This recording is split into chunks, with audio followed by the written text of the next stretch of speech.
What's up? What's up? What's up? Our Shoebox Podcast family. This is episode 2 of the Shoebox Podcast, and you're here today with your host, Bankroll. Y'all already know what it is, and y'all already know I got to get my co-host up on the screen. Your boy, Buckavelli.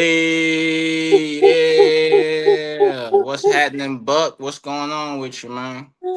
Fresh out the shower. Ready for these sports. Yeah, we finna Clean. get into it. Let's get Again, we appreciate y'all coming out, fucking with us, watching the podcast. You know how we do. Again, this is a podcast. We're gonna be talking about a little bit of everything. Ain't nothing really off limits except for what's off limits, right? And the first thing we gonna get into today, cause we getting right into the show as usual, right? We getting into Thursday night football. The Green Bay Packers versus the Washington Redskins. Green Bay put that whooping on them 27-18. Michael Parsons looked good out there with a sack again.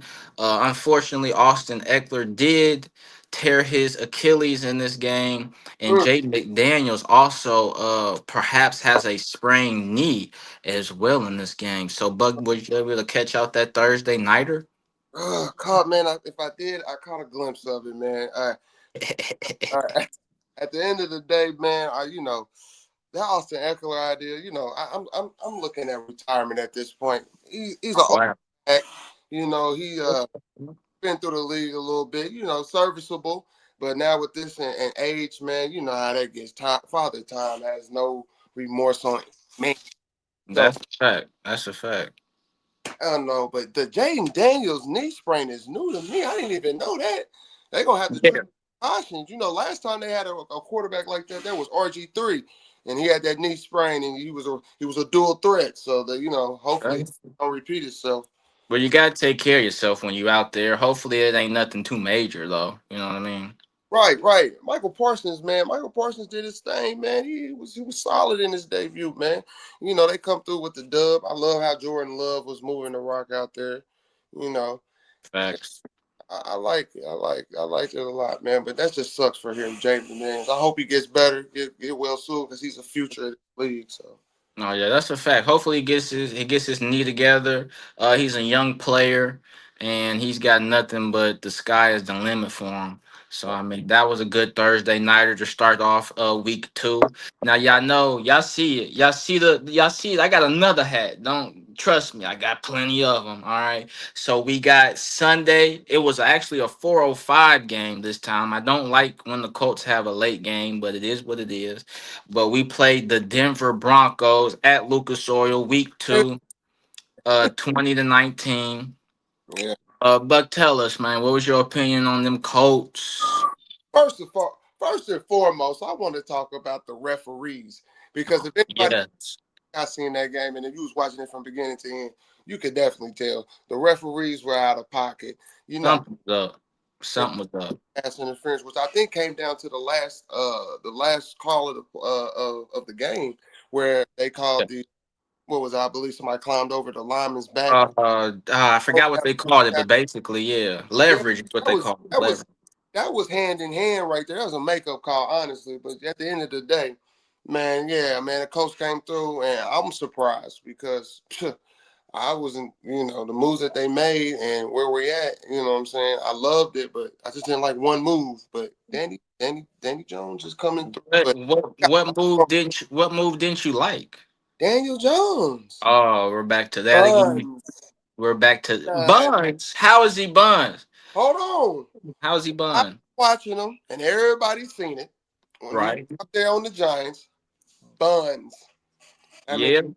we didn't have nothing too much to pick from at the day, but he's looking solid. But it's a long season, bro, and I'm still not sold. We 2-0. I like it. I love it, but I'm still. 2-0.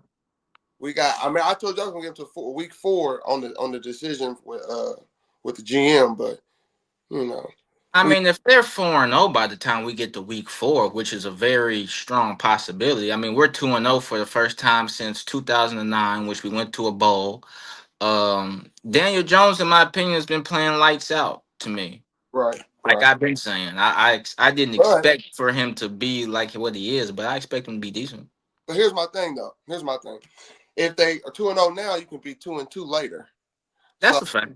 I don't want to get too high on this high horse, but the division is sorry. Uh, Houston is 0-2. I I definitely was love not. it. I was not expecting that at all. Who else? The Titans, who we play next week, they're 0-2, and the Jaguars are 1-1. Daniel Jones was 23 for 34 for 316 yards, one touchdown for a passer rating of 107. JT had this was one of JT's little clutch games that he has every once in a while in the season. He had 25 attempts for 165 yards rushing. That's basically 6.6 yards per carry. No touchdown though, but he did have a reception. He had two receptions for 50 yards and one touchdown. That big long run he had. So that was they played lights out as far as the offense. The defense was sad as shit.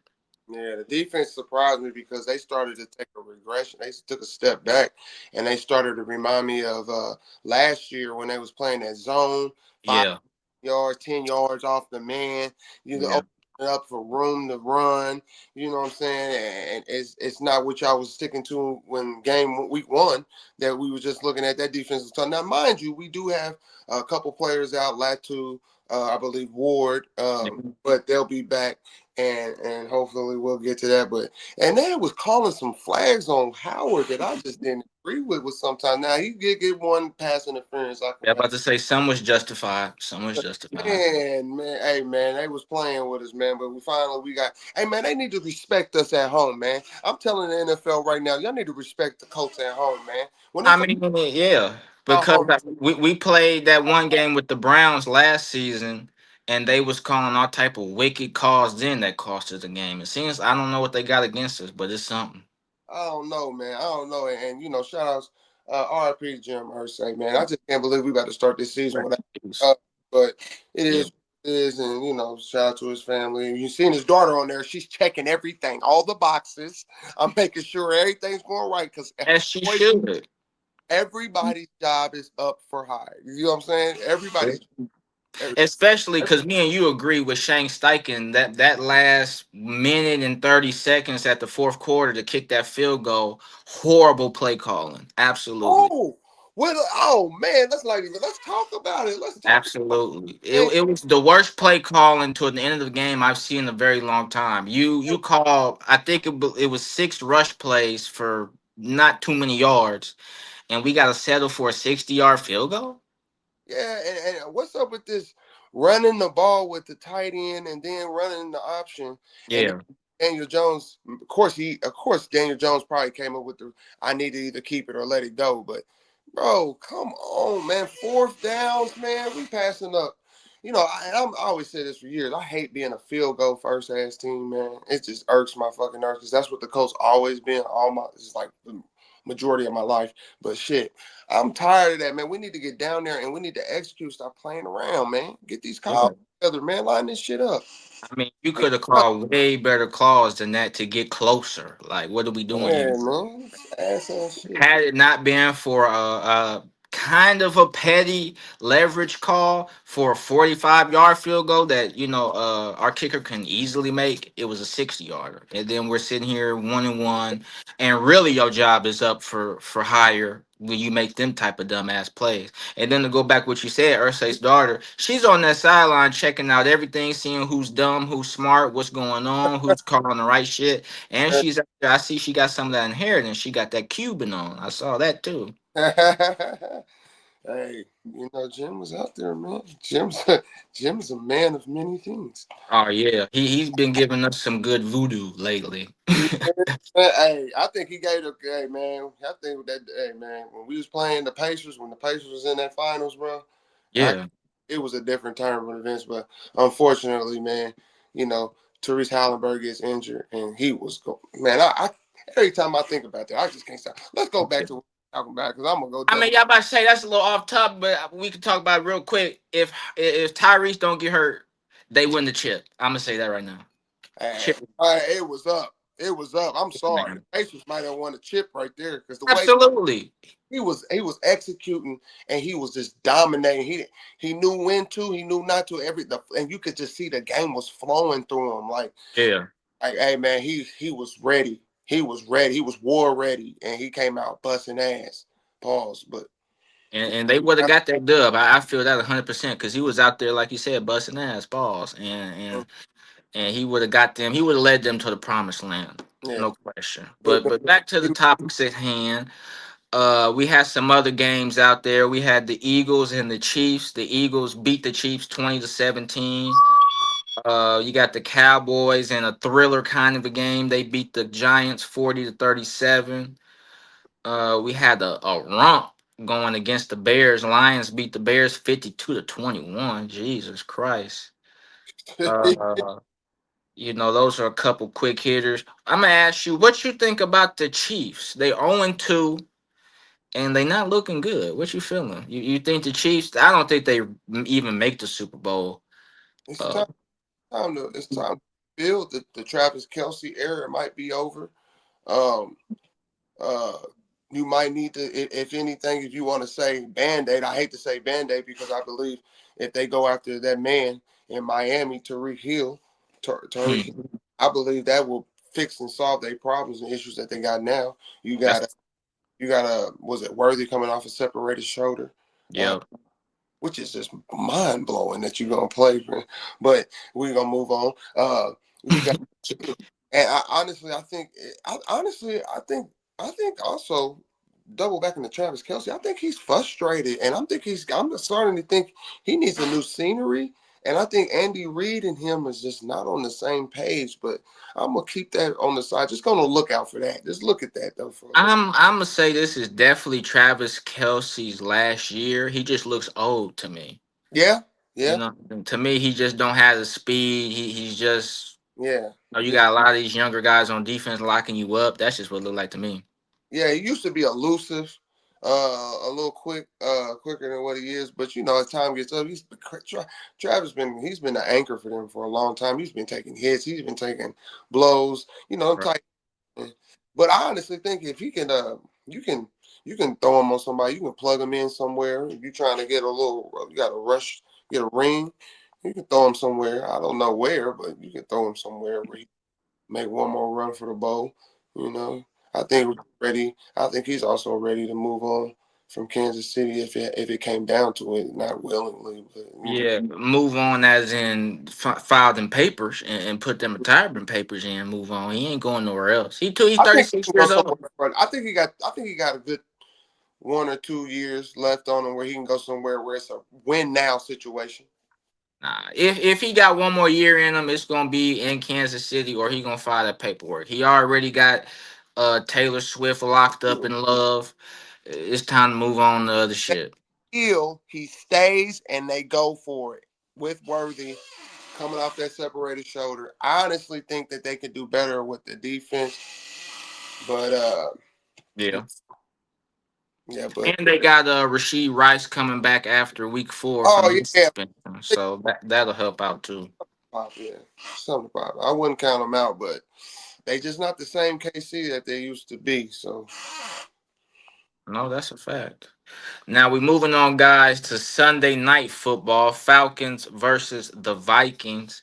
Can't say I watched this snooze fest as well. I can say that JJ McCarthy did get hurt. He's going to be out for about 2 to 3 weeks with a high ankle sprain. And the Falcons did get this dub. Buck, was you a willing participant of this game watching or no? watched a little bit of it. I watched a little bit of it. Penix, shout out to Penix, man. He's the one. He's the one for them. He Uh, looking good.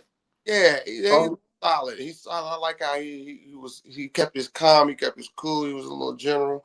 And he's still new to it, but I see a lot of promise in him. But yeah, man, Falcons was just having their way, man. McCarthy was starting to look a little rookie-ish. You know what I'm saying? I'm not sure if it was the looks or the defense. The scheme was a little different for him. This is second game, so I'm not worried. But yeah, man.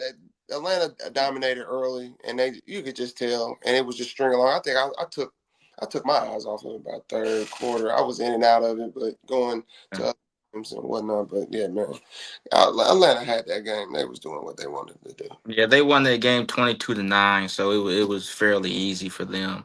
Now, one thing that's definitely near and dear to our heart is the new starter for the Vikings in these next 2 to 3 weeks will be a person we know, unfortunately, too well. Is Carson Wentz. Now, this will be Carson Wentz's sixth start in 6 years for six different teams. Now, the teams that he has started with in those 6 years are the Philadelphia Eagles, our Indianapolis Colts, the Washington Commanders, the LA Rams, the Kansas City Chiefs, and then which he will play this Sunday, the Minnesota Vikings. So you think the Vikings got a chance with good old double ankle sprain? And you said the Vikings is playing who again? I don't know who the Vikings are playing, but I know Carson Wentz is playing. I have to look that up as far as who they playing. But who you think they got a chance either way, depending on who they plays, is how you feel or what? You know what? The end of the road is here. The beginning of the end is here for my man Oh, Carson Wentz. because Aaron Jones is also out too. He's on IR. He's gonna be out for 4 games. Boy, hey, hey, you better be calling Jefferson number every time because that's the only way you're gonna win. That's the only you're gonna have to scheme this out because it's gonna be tough. And you know Carson Wentz, he, I ain't gonna lie. Before the injury, he was very promising, but he's fine. Everything's gonna be good. And they play the He's big not gonna win. play. Yeah. He's not going to win this. He's not going to win this. Let's stop right there. He's not going to win nothing. I'm Well, I not worried mean, about Carson Wentz. He can he can be there. He's just going to be very serviceable. He might be able to nudge something out, but honestly, I'm not worried about him. Whoever he plays, I'm not worried about him. well, they play the Bengals, and the Bengals are without Joe Burrow. Ooh, Joe Burrow broke his who's toe. who's? Oh yeah, who's Joe's backup? Who do they got? His name is Browning. That's his last name, and they say that he's possibly the best backup in the NFL. You're gonna have to show me. Which Uh, Carson Wentz might be let off the hook today. We don't know. possibly He could possibly be let off the hook. Who knows? that's another snooze fest game at 1 o'clock this coming Sunday for the Cincinnati Bengals and Vikings fans. We praying for y'all because y'all got to watch that. Unfortunately, we got that Monday night double I wouldn't. header. We had a Monday night doubleheader. We had games on at 10 o'clock on the Monday. You had the Buccaneers versus the Texans. Texans got that L, thank God, 20-19. And the Chargers, who look, I mean, like Super Bowl contenders, played against the Las Vegas Raiders and they beat them 20-9. As far as I didn't see the Raiders and Charger game because they played at like 10. I had work in the morning, but the Buccaneers and Texan game I caught. It was a good one. Baker Mayfield was out there slinging it. He was clutch in the fourth quarter, leading that game winning drive. And all I can say is I love when the Texans are 0-2. Hey, say it again, baby. I Big said I love when the Texans are 0-2. pause. Pause. That's false. But I love when the Texans at the bottom of the ranks, as they Hey, should look, be. look here. I told you that division is sorry. All right, trash. Yeah, right Top now, right 48 now. style. It ain't nothing to worry about. It's all on us at the end of the day. But yeah, I love when them Yeah, Texans losing. I love it when you lose, baby. I love it when you yeah. lose. And what you think about the Chargers? That nigga Herbert is out there The killing the game right Chargers, now. the Chargers are starting to look scary. Really scary. Pretty scary, but scary. At the end of the day, I don't. I believe it's Jim Harbaugh. I believe when he came the last year, he didn't really get a full off season. He didn't, the team was where they was at. He couldn't make the moves that he wanted to make, but he got a couple holes filled. But dog, hey man, shout out, I love Jim Harbaugh. They used to be our quarterback. They used to be the coach quarterback. True, Uh, true. this lesson right Bleeding me, baby. number Bleeding me. 4. The what they call him, the comeback kid. But Yeah. See, I don't go that back. I don't go back that far. Peyton is as far as man, I go back to '94, man. We can buckle it back. But at the end of the day. I like what he's doing over there. He's gonna build, and he's gonna get another season, and they're gonna come back stronger. And I'm trying to see what they're trying to be like because at the end of the day, I thought the Chargers was with Herbert there. I thought they was gonna already be playoff scary type team, but they had their ups and the downs. With Jim there, they're gonna be all right, man. They're gonna be all right. Oh yeah, they got that defense playing crazy. Herbert ain't turned the ball over. I think he's got 5 touchdowns, no turnovers. I think probably about 559 receiving yards. So I think he'd be decent. I can't complain about that. So, that's our football recap. Now we getting into another lane, right? We told y'all we not just football, we in multiple lanes. So the next lane we get into is the hoops, right? So right now the only hoops we got is the W. We got the WNBA playoffs that started Sunday. The Indiana Fever played the Atlanta Dream Sunday, and they got the L. Unfortunately, the Atlanta Dream beat the Fever 80-68. The other games that also was on Sunday was the Aces beat the Seattle Storm 102-77. You had the Mercury losing to the Liberty in overtime, 76 to Uh, 69. And you had the Minnesota Lynx beating the Valkyries, which is a new team in the WNBA over in Golden State. They beat them 101-72. And then yesterday there was actually another the series continued for game 2. Those two games were the Indiana Fever played the Dream again, of course. They actually got the dub 77-60. So that series is tied 1-1. And then you had game 2 of the Storm and the Aces, which the Storm beat the Aces 86-83 to tie that series to 1-1. So Buck, how you feel about them Fever? mm, Fever, I think with this lineup, I think it's gonna come down. Here's the thing: the Fever suffering from injury. We playing with like second, third string.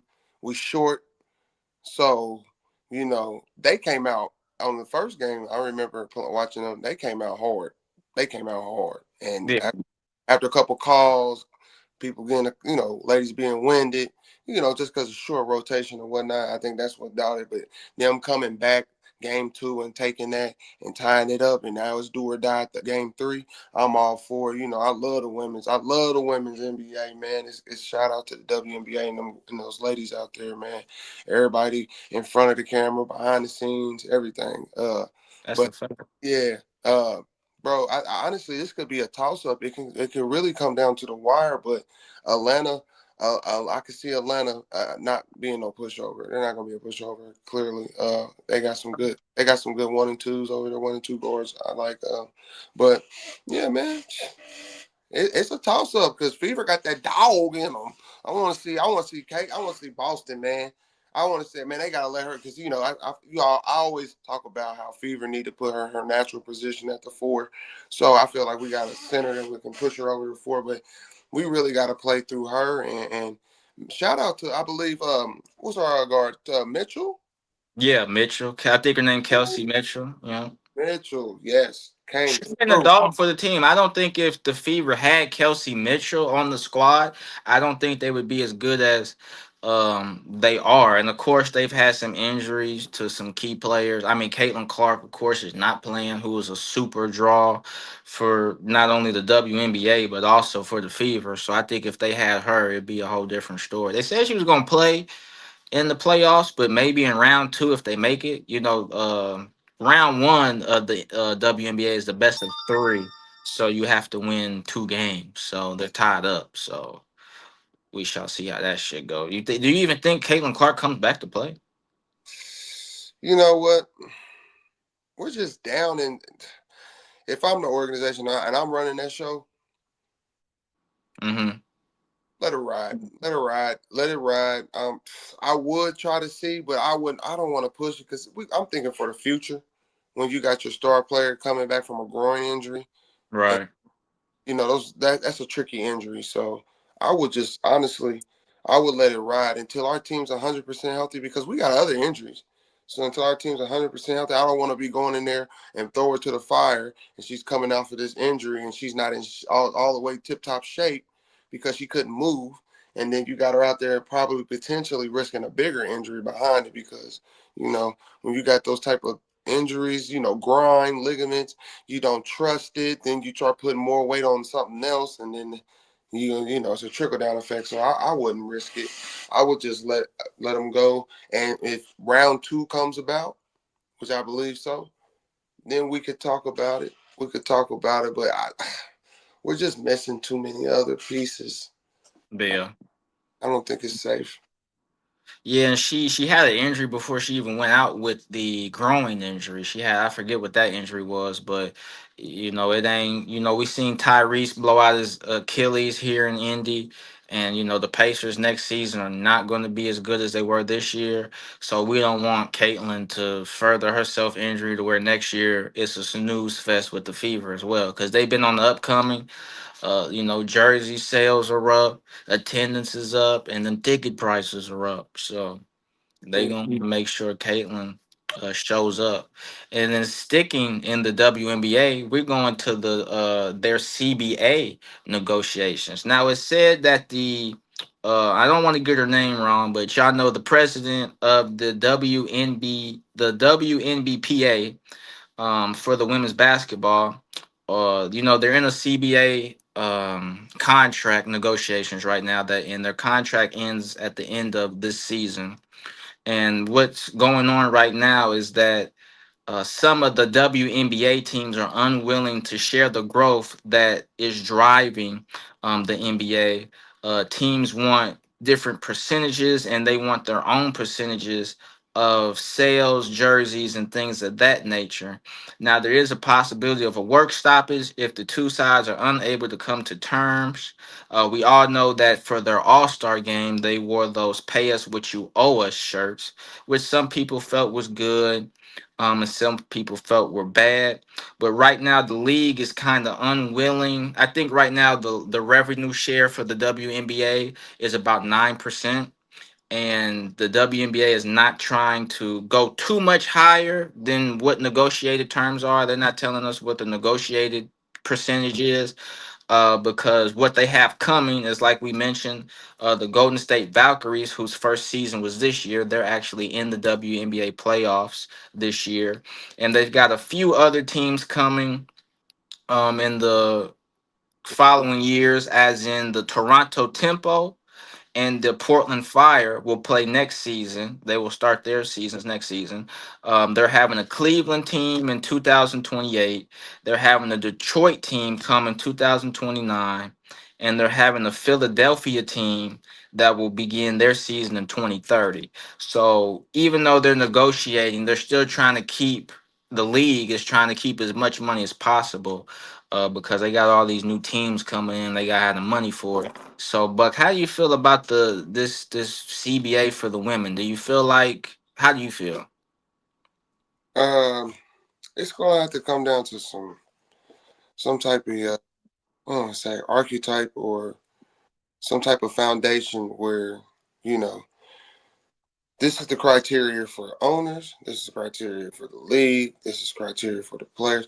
It's going to need some type of foundation because at the end of the day, there's going to be expansion. There's going to be, that means more revenue coming in, more things. But honestly, I do not believe the NBA has been helping the WNBA as much as they should, so they don't have these problems. It's a sister league. I don't understand what's the issue.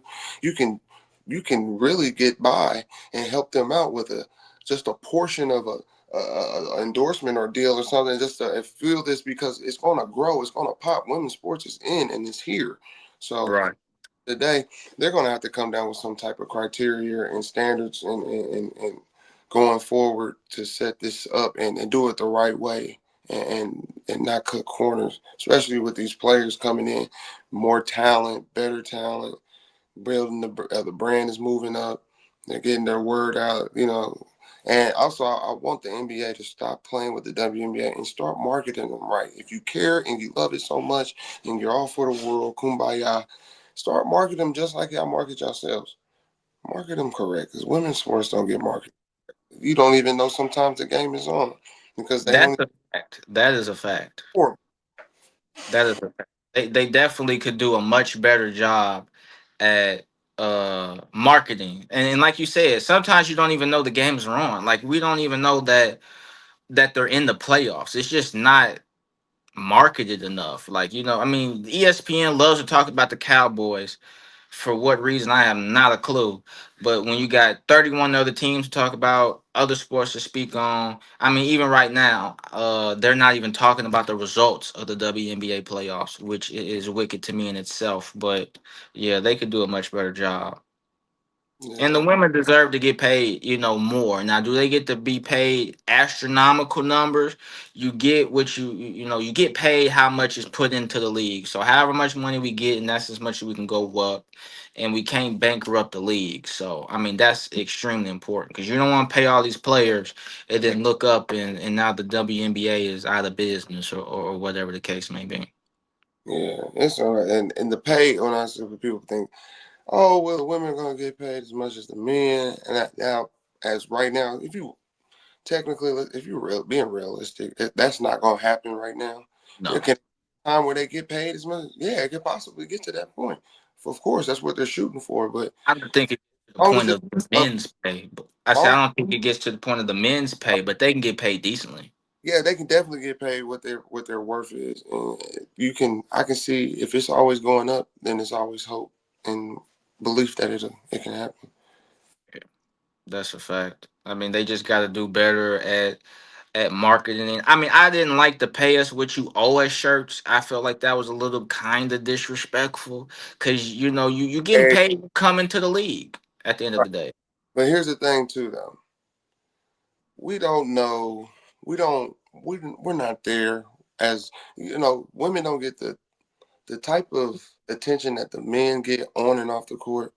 A lot of women, some women in the league do get, but when you come down to it and you see the salaries, if you put that out on paper, you don't see why you gonna get paid. Just like when you go to work, if you don't get paid right or correctly for doing, or if you're doing more than what you're supposed to be doing, and they ain't coming compensating you for that, you're gonna feel like that too. I'll come in with a pay me on me shirt. You That's a fact. I might clock out early. Pay me what you owe me. you I hold you respectfully. hold me up all my life. You hold me up, and That's a fact. you getting paid. Come on, man. That's Show me the money. got to. So now we get into a solo, right? Just for a little bit, okay, people. We gonna call these quick hitters, and today my first one, okay, is a little bit on the news section, right? Now Charlie Kirk's assassination has been all over the media. It's crazy how life works because I actually caught up with Charlie Kirk's movement in his videos 2 days before he was assassinated. Now, I've never heard of Kirk beforehand, but it seems as though he's a conservationalist or conservative, rather. And, he has his ideas. Now, when I saw him talking to these kids in college, I said, well, at least it's one of these guys that has these extreme ideas. At least he's out there on the front lines talking to people and they can talk to him and things of that nature. Um, I don't know much about him. The assassination, seen it on video. That was my first time seeing the assassination. There's JFK, Martin Luther King. I guess we almost saw Donald Trump assassinated essentially, but the video was definitely graphic. If you can't see that type of things, I wouldn't go say watch it at all. He didn't deserve to die for what he said. Everybody is entitled to their opinion, especially in politics. I mean, anytime I'm choosing a political subject, politics is simply just picking whatever person you feel like is speaking to you. Essentially, it's like two evils, and you're picking what evil you feel better with picking. Is how I feel with presidential races and things of that nature. But no one deserves to die. I saw plenty of people making comments about his death who obviously have followed him longer than I have. Like I said, I only heard about him 2 days before he was assassinated.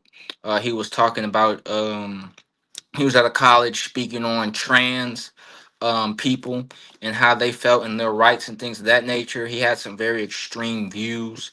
None of his views we share here on this show.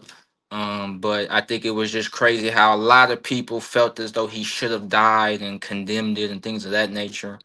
And I don't think that's right. I think no one deserves to die for their opinions. But hey, it's 2025 and people are a little crazy out here.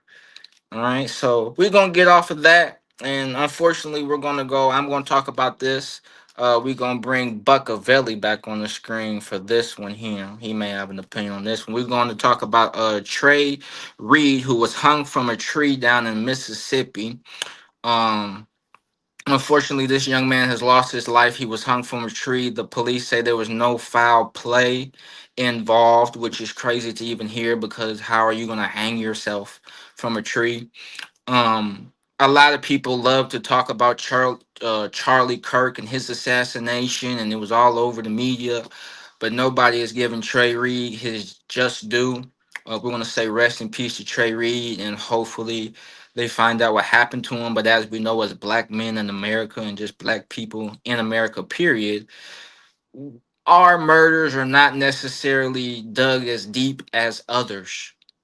Especially with the president wanting Charlie Kirk's assassination to have the flags lowered at half staff, and nobody is even speaking on Trey Reed. And so, Buck, have you been able to hear this story about Trey Reed at all?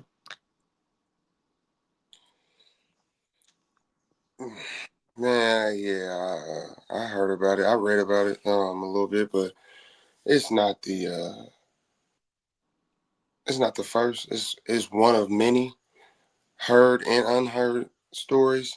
And at the end of the day, they know what's going on. We know what's going on. And until we stop singing, marching, you know what I'm saying? Until we find some real unity and we start fighting back, you know how I feel about this type of stuff. So at the end of the day, ain't no hope. Either you're gonna believe it or it's not. But it's orchestrated, bro. This is orchestrated. You know, we know what this country's ran by and what really matters around here and who's running what and how they running it and how they set us up to fail. Um, but Right. if anybody knows being just if you being just being a black man, you know that sounds like some orchestrated, organized crime BS because it's been many other people down there in the South getting hung. You think about it, man. Do you know how many people it might have took to take a grown man and kidnap him and hang him? And that's why when I hear that it's a suicide, it makes no sense. You cannot hang yourself from a tree by yourself. Now, if they would have came to the crime scene and found a ladder, perhaps, but they found no ladder, so you can't tell me that he did that to himself. Right. And Especially down there in Mississippi, where lynchings are, uh, where lynchings happen, I guess you could say. right. We know. We know we ain't stupid. We I'm not gonna feed in too much of the headlines because then they try to steer the narrative and throw people off and now you got people talking to the other people, arguing and shit. But at the end of the day, you know, as black people we know what's up.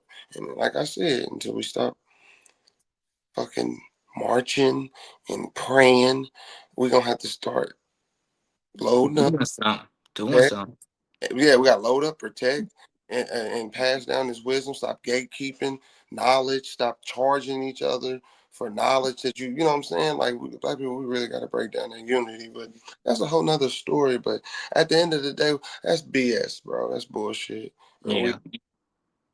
And we say rest in peace to Trey Reed. We say may we everybody pray for your family. And I say put that same energy y'all talked about Charlie Kirk and y'all want to make all these posts, make posts about Trey Reed as well.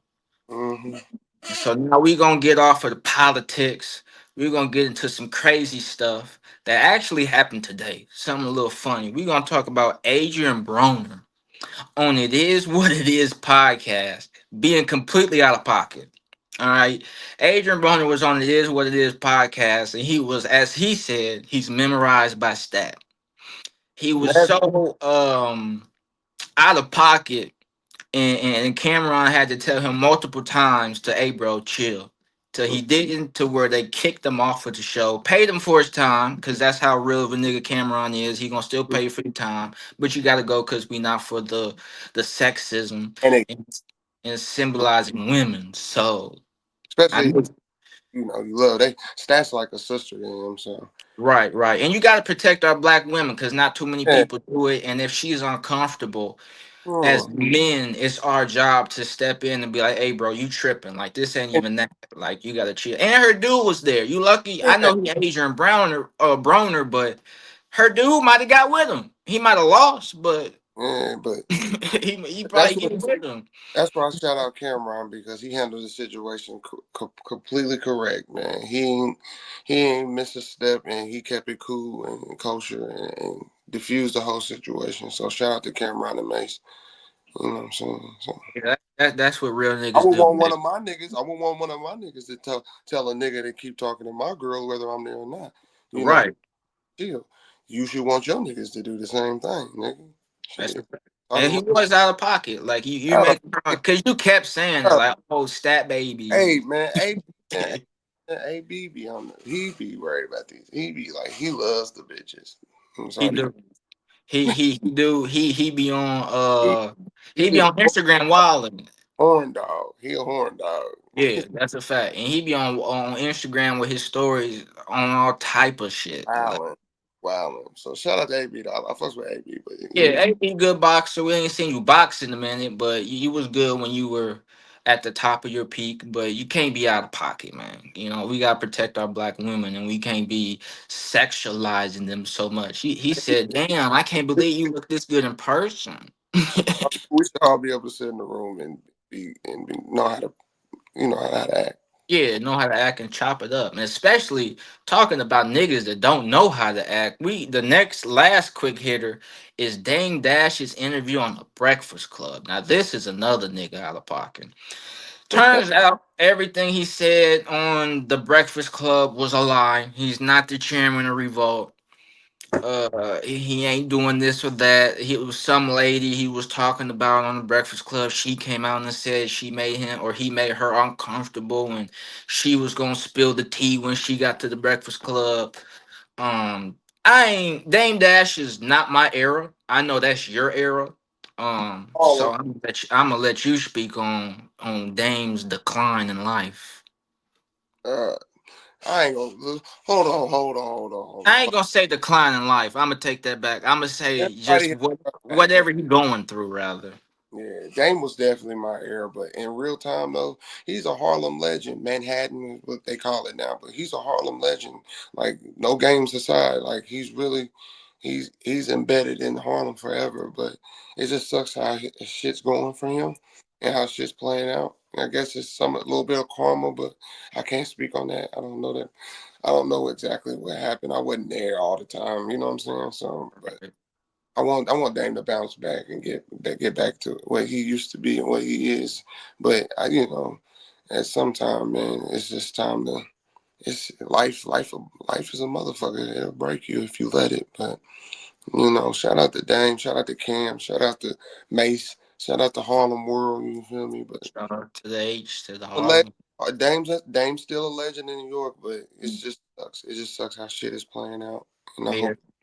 The internet can get to you and it'll make you start acting out in irregular ways in which you Hey, should. Hey, Dame was on niggas' heads before cameras, man. He, Oh, he was he okay. was a dog, bro. He was a dog. So, but he had to be. So, it's a doggy dog world. Right, yeah, that Breakfast Club interview was That's, crazy. I mean, he was calling Charlemagne gay. He said, "I think you gay." Charlemagne was coming back saying, "Well, I think you broke.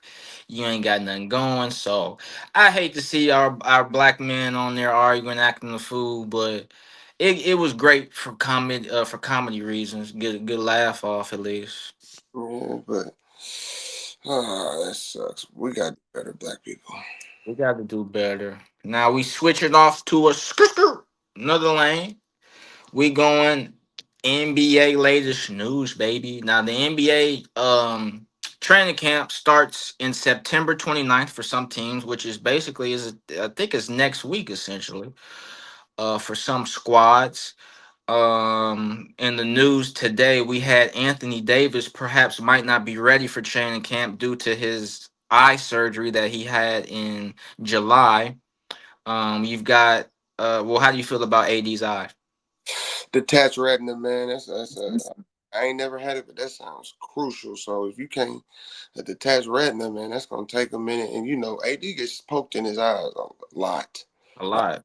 Especially over the past couple seasons. He's been poked face. He's had face injuries multiple times. So, and knowing his history and whatnot, you know, he has. But we also know what type of player he is when he's out there on the court, and you gotta respect it. But man, Well, like, the AD man, I hope you get better, man. But you don't want to play about that shit, man. Especially with his history, and he's a little older now. Let that man heal and let him come back 100%. But you know.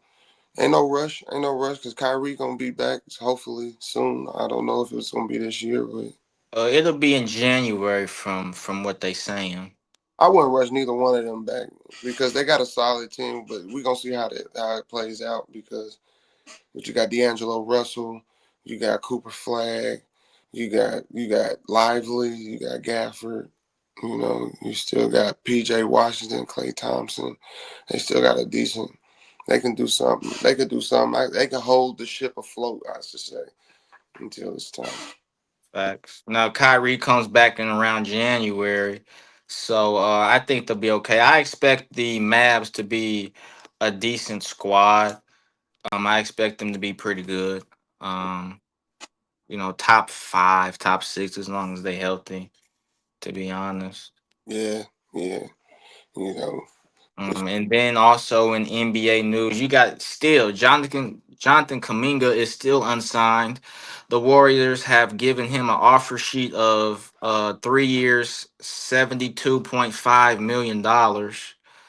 And he's still iffy about signing it. Now the Suns and the Kings have offered him a 4 year, $90 million contract, but to go over to either one of those two teams has to be a signing trade. What you feel about this Kaminga drama? Because you also had Jimmy Butler and Draymond Green check in with the organization to even see what's going on. honestly, he's going to leave. He will leave.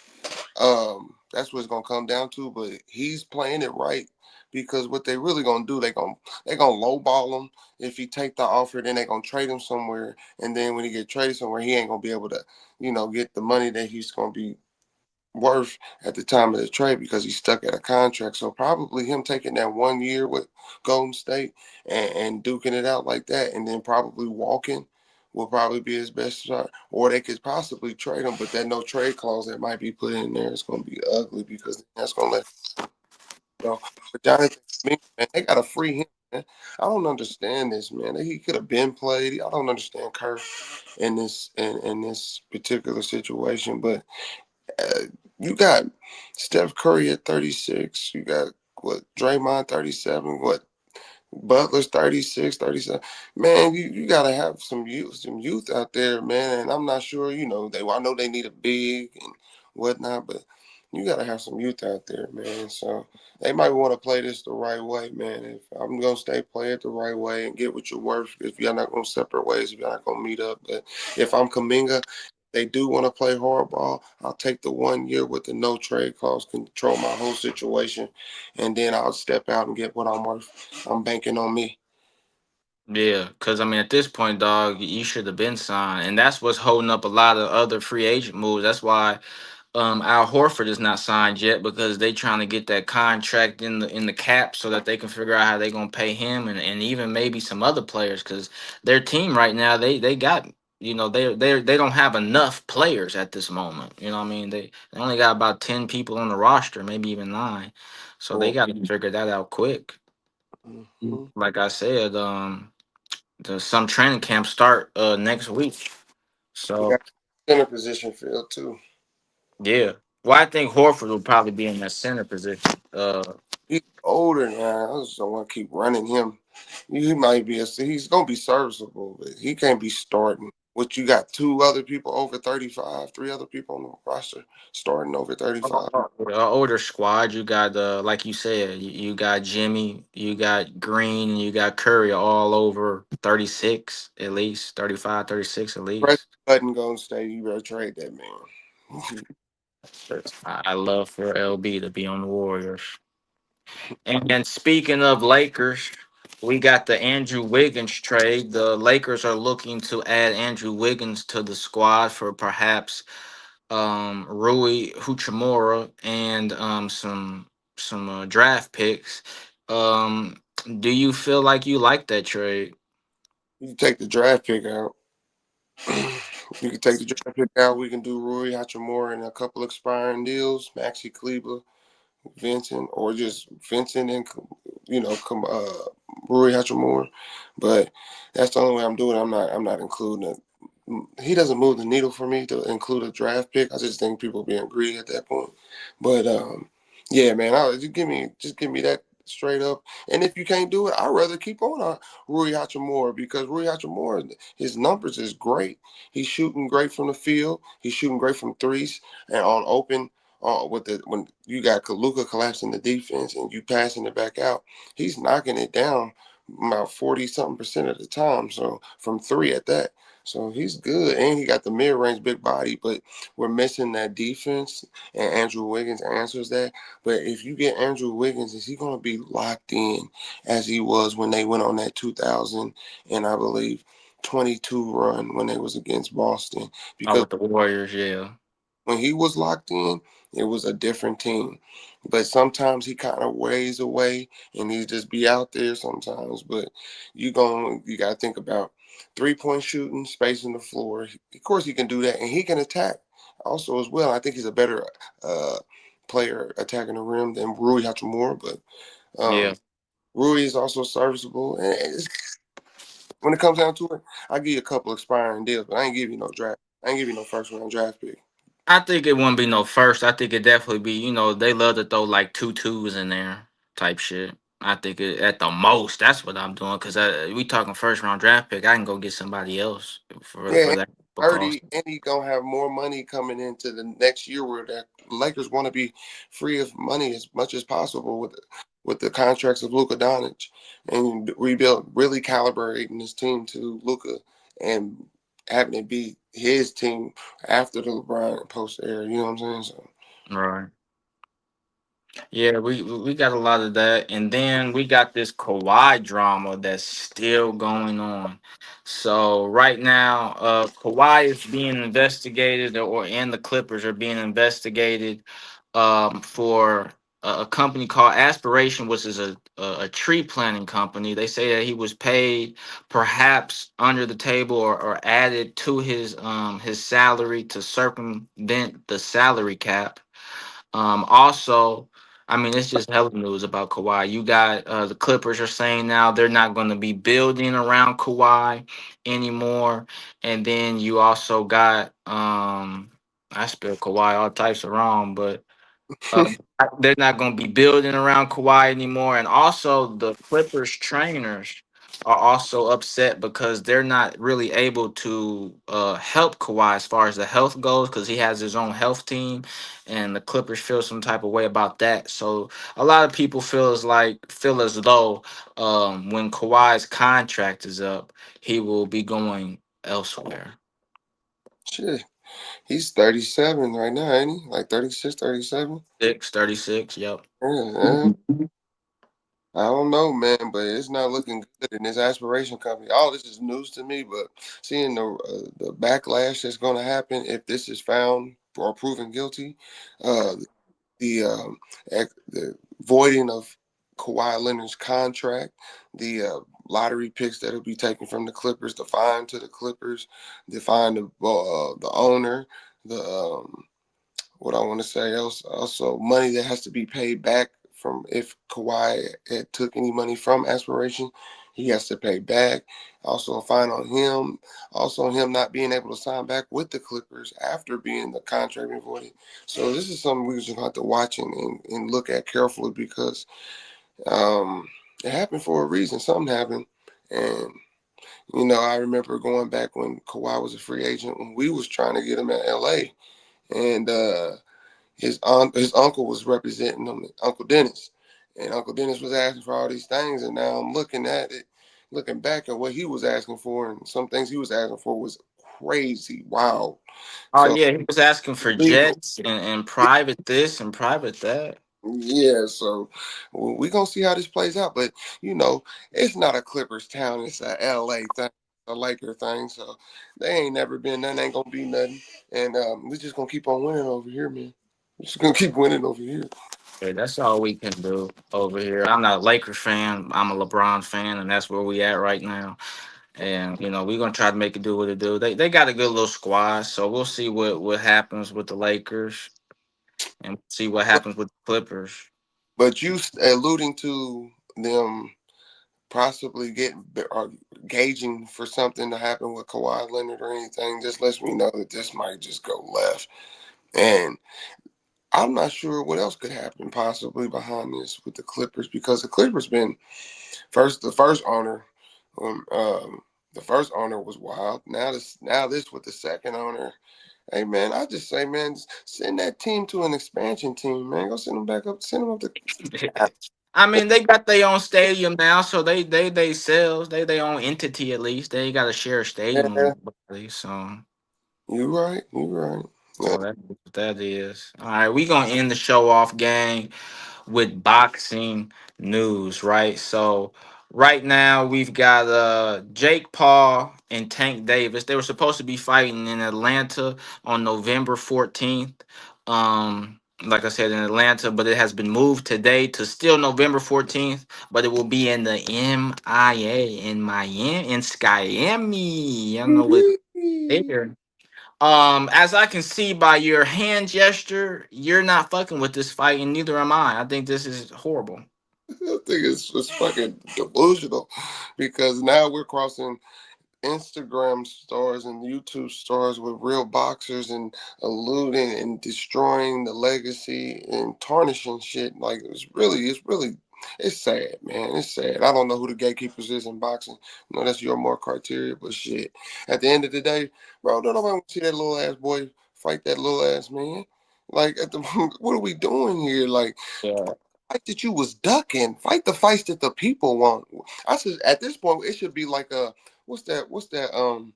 It's a The movie. USC or something, or what? Oh no no no no! It was a movie, but I can't even remember the name. But forget it. We should all go down. Boxers should come down to this.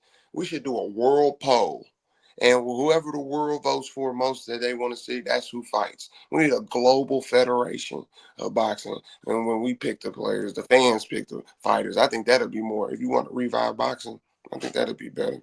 But Right. that's a whole nother idea, another whole nother story. Well, Turk is trying to get the boxing world together. Ever since he stepped in, Turk Ashik, who is the Sir Excellency over in Saudi Arabia, ever since he came over, he has been having us have some of the big fights because the biggest thing with the boxing industry is the money, right? And so if you're not paying these fighters what they want to be paid, they're like fuck it. And then you got a lot of these fighters who are undefeated. They're afraid to fight other good fighters because they're so worried about being, whatever and zero. And so they're ducking a lot of the other good fighters right now.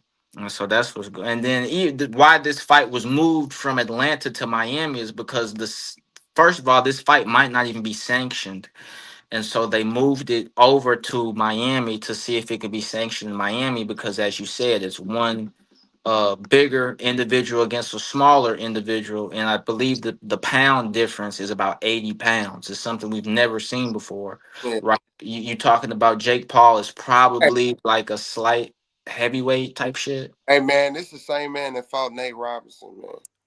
That's basically the same fight, except the Yeah, he's a professional. yeah. I say Tank got a little power, more What power to him, but same shit, are we doing? same shit, different day. This is crazy. I can't believe that's even a fight. I mean, it's a money grab. People gonna watch it. It's supposed to be on Netflix now. So that's But what that is. And speaking of Netflix, right? We got the big boxing news of the weekend. We had the Crawford versus Canelo fight. Terrence Crawford ends up beating Saul Canelo Alvarez to become a three-time undisputed champion in three different weight classes, right? He is the first male fighter to do that in the modern boxing era. Okay, the one only problem I had with this fight is goddamn I had to stay up late as fuck. All right, I was in and out of goddamn consciousness trying to stay up for this fight that popped off at 1 in the morning. All right, the drinks wore off, the food was gone. We ready to watch the fight, and I could say Crawford put on a performance I wasn't expecting. Canelo looked slow. He looked like he's starting to come to his end, and shout out, these were one of my two favorite fighters. So shout out to these two and shout out to Terrence for getting that dub. Yeah, bro. Put that work on that man. Put that work on, knock the sweat off that man. Yeah, Hey, I never seen nobody turn out Canelo all the way around. Hey man, hey, shout out to Bud, man. He's tough. He's tough. He's it. He's it. yeah, greatest fighter of this generation for sure.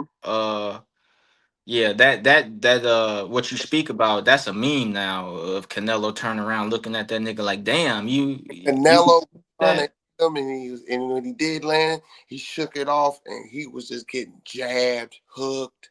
It was a masterpiece by Terrence, for real.